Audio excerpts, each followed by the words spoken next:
Good morning everybody, unless of course you're watching this video in the evening, in that case good evening, and you're watching Time Travel TV, and welcome to the year 1941! Today we're going to continue our story of the Second World War by looking at the invasion of Russia, or Operation Barbarossa. So you may remember from the previous video that Hitler by this time controlled most of this. And he was breathing quite heavy down the neck of Britain. Except by 1941 he sort of realised that, yeah, Britain, difficult. Mainly this big blue bit in the way called the English Channel. This can be tricky, this. So what he said is that, look Britain, we don't need you. We need Russia. So he turns his attentions to the east. Now you may remember that that sounds a bit unusual because he'd already had a peace pact with Stalin. They'd even invade Poland together, gone the little trip, invading little countries together. Anyway, he never really intended to keep the pact long, he just wanted to keep the peace temporarily. So, in July 1941, he decided he was finally ready to launch Operation Barbarossa, which was named after an ancient Germanic king which led a crusade against the Slavs, coincidentally. Slavs, these people. Anyway, so Operation Barbarossa entailed, sorry, get the words out correctly, Army Group North, going north. Army Group Centre, going centre to Moscow. Coincidentally, by the way, before I carry on, most of Russia isn't on this map. Russia goes on way that way. It's a big old country, and there's the Soviet Union, so it's even bigger. So it's important to remember that I'm only pointing a little bit. I don't actually know why I got this map out, because most of it isn't to do with what we're studying. But never mind. So, Army Group Centre goes to Moscow, which is over here somewhere. And Army Group South, which is south coincidentally, goes to Kiev, which is not quite on this map. Anyway, so on July the 22nd, 1944, he finally launches his attack with 4 million soldiers, which is quite a few. Oh, I see. So, Stalin is so appalled by this he doesn't speak for a month. No, sorry, not a month, a week. It'd be a bit unusual not to speak for a month. But the problem was, in the 1930s, Stalin's purges had got rid of most of the senior officers from the Russian army. Therefore, they didn't have much in the way of an army. In fact, their air force went from the biggest air force in the world to the most non-existent air force in the world in a matter of days. The Germans shot down 2,000 aircraft, most of which didn't actually take off, they were shot down on the ground.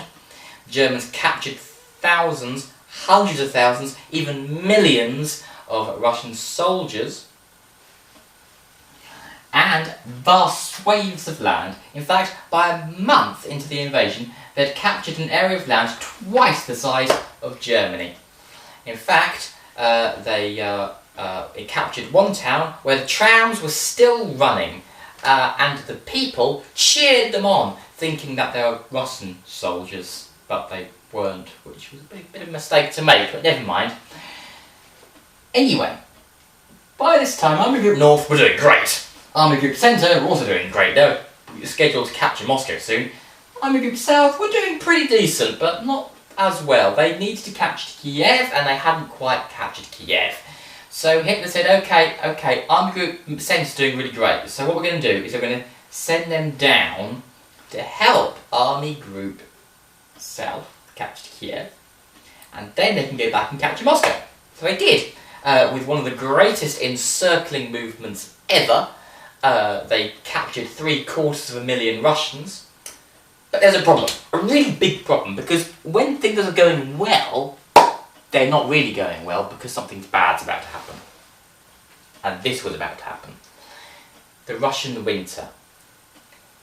When the Army Group Centre got back to capture Russia, the Russian winter set in. Some people said they were so close they could see the golden domes of the Kremlin gleaming in the distance. The problem was that they couldn't move, because the Russian winter had set in and the mud had become so deep it was impossible to get anywhere. And not only that, they didn't have the sufficient clothing, but luckily, because I'm a time traveller, I've got lots of kit in my time traveller's toolbox. Okay. See, that's the advantage of being a time traveller. You can do whatever you like. You've got all this cool stuff.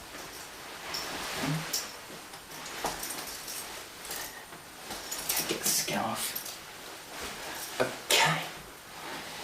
Okay, and now, unlike the German army, I'm suited and booted. Wait, is that my Russian hat? Okay.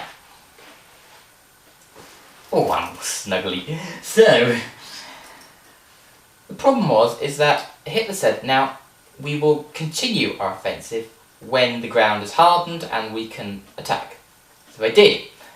The problem was, when the ground hardened, they couldn't move for another reason. And that reason was because it got so cold, the mud had frozen, which is good, but so cold that the fuel had frozen in the fuel tanks of the tanks, which is bad. Not only that, General Zhukov, the new commander of the Russian forces in Moscow, it was now his turn to launch a counterattack, and the Germans' turn to retreat. And this is where it started going a little bit wrong. So that's where I think we're going to leave it, because, you know what, although I'm nice and warm, it's really uncomfortable, this. And I think that we should meet again in another period of time. Well, see you later. Don't know when, but never mind.